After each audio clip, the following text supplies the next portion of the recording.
ஓம் ஆதித்யாயச சோமாய மங்களாய புதாச்ச குரு சுக்ர சனி அம்ச ராகுவே கேதுவே நமக. அனைவருக்கும் வணக்கம். நான் உங்கள் அஸ்ட்ரோ புவனேஸ்வரி, பாரம்பரிய ஜோதிடர் மற்றும் திருமண பொருத்த நிபுணர். நீங்கள் நம்ம சேனலை ஃபஸ்ட்டு டைம் பார்க்குற மாதிரி இருந்தால் சேனல் சப்ஸ்கிரைப் பண்ணிவிட்டு பெல் பட்டன் கொடுத்து ஆல் ஆப்ஷன் கிளிக் பண்ணிக்கோங்க. அப்போ தான் நம்ம சேனலில் போடக்கூடிய ரெகுலர் பதிவுகள் உடனடியாக உங்கள் கவனத்திற்கு வரும். நம்ம சேனலை தொடர்ந்து நிறைய கோச்சார பதிவுகள் பார்த்துட்டு வந்துட்டுருக்கோம். அதன் வரிசையில் நம்ம இன்றைக்கி பார்க்க போகிறது சுக்கிர பகவான் நீசம் அடைஞ்சு கேதுவோடைய இணைஞ்சிருக்கக்கூடிய பலன்கள் தனுசு ராசி மற்றும் தனுசு லக்னத்திற்கு என்ன மாதிரியான பலன்களை தரப்போகுது. உங்களுடைய 6ஆம் அதிபதி மற்றும் 11ஆம் அதிபதியான சுக்கிர பகவான் 10ஆம் பாவகத்தில் கேதுவோட இணையக்கூடிய பலன்கள் எப்படி இருக்க போகுது, என்ன விதமான பிரச்சனைகளை அல்லது பாசிட்டிவ் நிகழ்ச்சிகளை நீங்கள் சந்திக்க போகிறீங்க அப்படிங்கிறத வாங்க பார்க்கலாம். தனுசு ராசி மற்றும் தனுசு லக்னம் காலபுருஷனுக்கு இது 9வது வீடு. இங்கே இருக்கக்கூடிய நட்சத்திரங்கள் பார்த்திங்கன்னா தனுசு ராசியில் மூலம், பூராடம், உத்திராடம் குருவோடைய நட்சத்திரம் இல்லைனாலுமே இங்கே இருக்கக்கூடிய நட்சத்திரங்கள் அனைத்துமே ஃபஸ்ட்டு கேதுவோட நட்சத்திரம், அப்புறம் சுக்கிரனோட நட்சத்திரம், அப்புறம் சூரியனோட நட்சத்திரம். எப்பொழுதுமே கடினமான உழைப்பாளிகள். காலபுருஷனுக்கு 9வது வீடாக வரதுனால இந்த நீதி, நேர்மை, நியாயம் இது எல்லாத்துக்கும் அதிகபட்ச முக்கியத்துவம் கொடுப்பாங்க.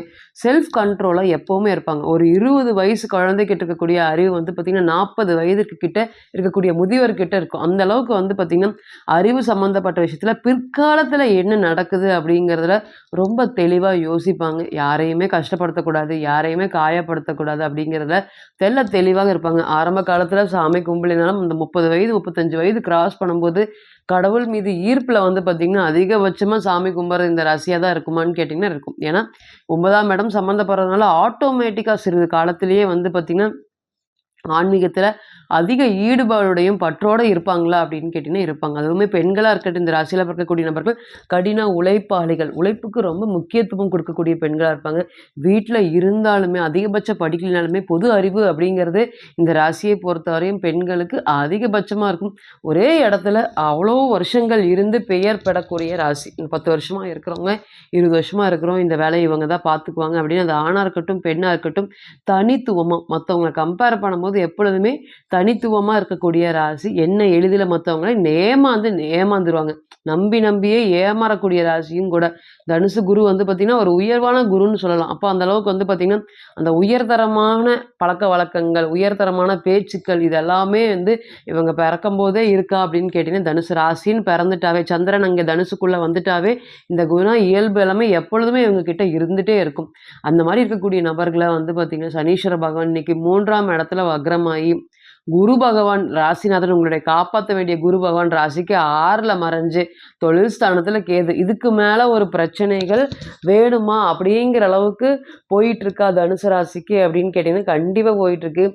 எதை தொட்டாலுமே கஷ்டமாக இருக்குது, எதை பார்த்தாலுமே பார்த்திங்கன்னா நமக்கு கிடைக்கல அப்படிங்கிற மாதிரி நிறைய மன உளைச்சல்களை கொடுக்குது. 2வது என்னன்னு கேட்டிங்கன்னா உங்களுடைய 5ஆம் அதிபதி செவ்வாயும் பார்த்திங்கன்னா இன்றைக்கி குருவோடு சேர்ந்து 6ல் நிற்கிறார். அப்போது குழந்தைகள் சார்ந்த மனக்கவலைகள் ரொம்பவே அதிகமாக இருக்குது. என்ன பண்ணி நல்லா இருந்த பையன் பொண்ணு இப்போ பார்த்திங்கன்னா இப்படி இருக்கிறாங்க அப்படிங்கிற அளவுக்கு ஒரு நாளும் மனக்கவலைகளும் சுமைகளும் கொடுக்கும். 2வது உங்களுடைய லக்னாதிபதி 6ஆம் இடத்துல இருக்கிறதுனால எனக்கு நல்ல ஆரோக்கியமாக இருந்தேன், நான் இந்த பிரச்சனையெல்லாம் சமாளித்தேன். ஏதோ ஒரு பிரச்சனைகள் வந்துகிட்டே இருக்குது, ஆரோக்கியமாக இருந்து சமாளித்தேன். ஆனால் இன்றைக்கி பார்த்திங்கன்னா என்னால் மனசு ரீதியாகவும் சரி உடல் ரீதியாகவும் சரி எந்த ஒரு பிரச்சனையுமே பார்த்துக்க முடியல, என்னால் ஏற்றுக்க முடியல அப்படிங்கிற அளவுக்கு மன சோர்வில் இருக்கீங்களா அப்படின்னு கேட்டிங்கன்னா இருக்கீங்க.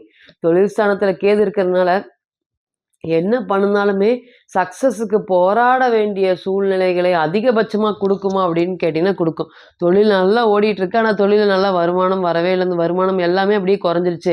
நானும் பலவித டெக்னிக் யூஸ் பண்ணி பார்த்துட்டே இருக்கிறேன், இருந்தாலுமே சக்ஸஸ் அப்படிங்கிறது ரொம்ப கம்மியாகவே இருக்குது அப்படின்னு நிறைய பேர் நினச்சி வருத்தப்பட்டுட்டு இருக்கீங்களா தனுசு ராசிக்கு அப்படின்னு கேட்டிங்கன்னா கண்டிப்பாக வருத்தப்பட்டுட்டு இருக்கீங்க.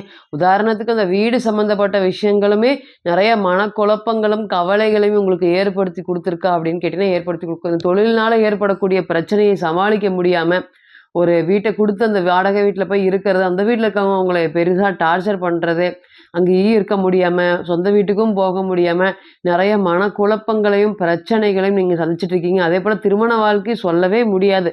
அந்த அளவுக்கு தான் பார்த்திங்கன்னா 10ஆம் பாவத்தில் கேது, அங்கேயே புதன் இருக்கக்கூடிய நபர்கள் எல்லாருமே திருமண வாழ்க்கையில் கஷ்டப்பட்டு ஓட்ட வேண்டிய காலங்கள் இது இது வந்து ஏதாவது பிரச்சனை நடந்து முடிஞ்சிருமா முடியாதா அப்படிங்கிற மாதிரி டெய்லியுமே திருமண வாழ்க்கையில ஏதோ ஒரு வழியில வந்து பிரச்சனைகளை குடுத்துட்டே இருக்கா அப்படின்னு கேட்டீங்கன்னா, கண்டிப்பா குடுத்துட்டு இருக்கு. இன்னைக்கு இந்த 6ஆம் அதிபதியும் 10ஆம் இடத்துல சேர்ந்து இருக்கிறது எரியிற நெருப்புல எண்ணெய ஊத்துற மாதிரி. அந்த அளவுக்கு வந்து பார்த்தீங்கன்னா, திருமண வாழ்க்கையில பிரச்சனைகள், ஈகோ பிரச்சனைகள் போயிட்டு இருக்கா அப்படின்னு கேட்டீங்கன்னா இருக்கு. நீ பெருசா, நான் பெருசாங்கிற சண்டைகள் இத்தன வருடங்களாக 5 வருடமாச்சு, 6 வருடமாச்சு பெருசா வந்ததில்ல. ஆனா இந்த நேரம் வந்து பார்த்தீங்கன்னா, கடுமையாக வந்துட்டு இருக்குது. இதுக்கு காரணம் என்ன?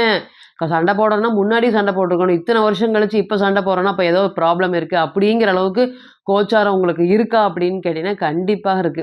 இது எல்லாமே நீங்க கடந்து வந்த பாதைகள். இனி எப்படி இருக்க போகுது? முதல் வந்து பார்த்தீங்கன்னா, தனுசு ராசி மற்றும் தனுசு லக்னம், லக்னாதிபதி, ராசியாதிபதி 6ஆம் இடத்துக்கு போறதுனால, நான் மத்தவங்களுக்காகவே பார்த்து, பார்த்து சொல்லி வளர்த்தி விட்டு இன்னைக்கு எல்லாருமே அவங்கலாம் வளர்ந்துட்டாங்க.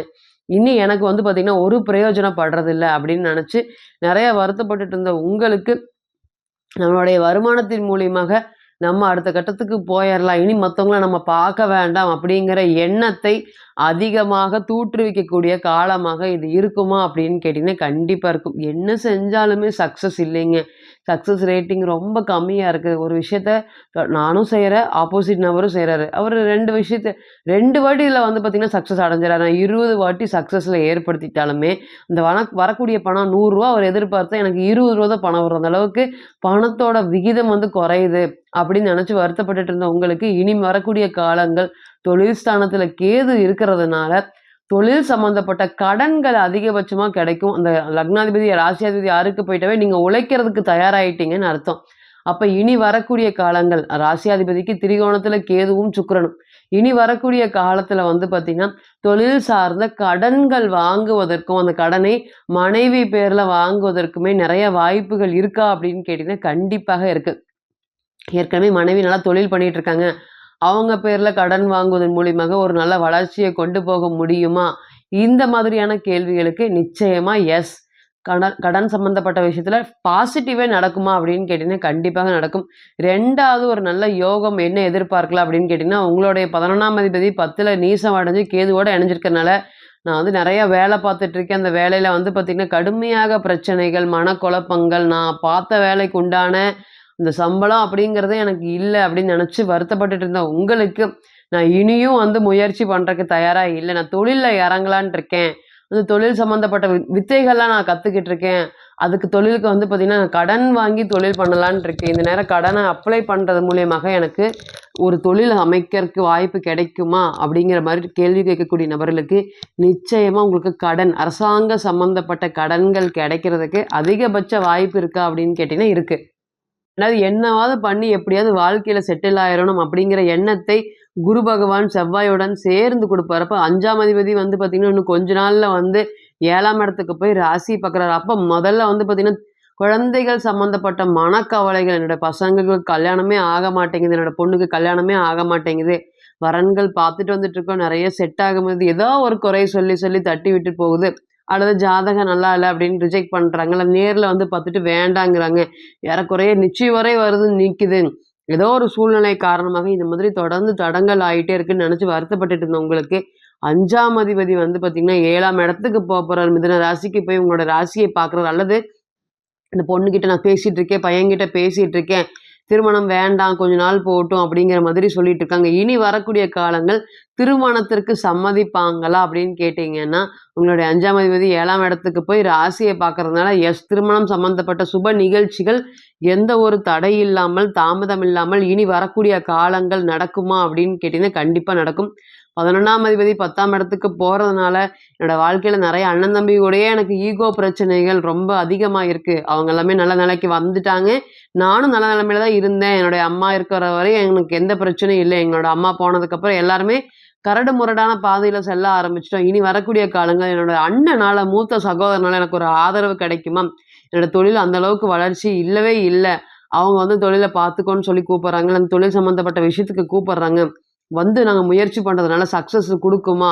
என்னுடைய தன்மானத்தை விட்டுட்டு நான் வெளிய போகலான்ட்டு இருக்கேன். அவங்க கூட போகலான்ட்டு இருக்கேன். இதனால எனக்கு ஒரு ஏற்றத்தை ஏற்படுத்தி குடுக்குமா? இந்த மாதிரியான கேள்விகளுக்கு எஸ். 11ஆம் அதிபதி 10ஆம் அதிபதியோட சம்மந்தப்படுறதுனால, உங்களுடைய சகோதரன் சார்ந்து நீங்க எந்த ஒரு வேலைகள் எடுத்தாலுமே, நிச்சயமா அதனால வந்து பார்த்தீங்கன்னா, வருத்தப்படக்கூடிய செயல் வருமா அப்படின்னு கேட்டீங்கன்னா, ஒருபோதும் நடக்காது. வெற்றி மட்டுமே இந்த நேரம் நீங்க எதிர்பார்க்கலாமா? அந்த மாதிரி ஒரு ஆதரவு அப்படின்னு கேட்டீங்கன்னா, கண்டிப்பாக எதிர்பார்க்கலாம். இப்ப நீங்க கேட்டு இருந்துட்டு இருந்த அனைத்துமே கோச்சார பலன்கள் தான். 40லிருந்து 60% மட்டுமே பொருந்தும். தனிப்பட்ட ஜாதகத்த நம்ம எடுத்து தசா புத்தி நடப்பு அந்தரம் கணிக்கும்போது, கிரகம் பெற்ற பலம், பலவீனம் அடிப்படையில பலன்கள் கூடவோ, குறையவோ செய்யும் அப்படிங்கிறதுல ஒருபோதும் மாற்றம் இல்லைங்க. தனிப்பட்ட ஜாதகத்தை நீங்க ஆலோசனை பண்ண விருப்பப்பட்டா, கீழ இருக்கக்கூடிய இந்த நம்பருக்கு கான்டாக்ட் பண்ணுங்க. நான் வணங்கக்கூடிய நரசிம்மர் உங்க எல்லோருக்குமே நல்ல வளமான வாழ்க்கையை ஏற்படுத்தி தர நான் நிச்சயமா பிரார்த்தனை பண்ணிக்கிறேன். மீண்டும் ஒரு பதிவில் உங்களெல்லாம் சந்திக்கும் வரை உங்களிடமிருந்து விடை பெறுவது உங்கள் அஸ்ட்ரோ புவனேஸ்வரி. நன்றி, வணக்கம்.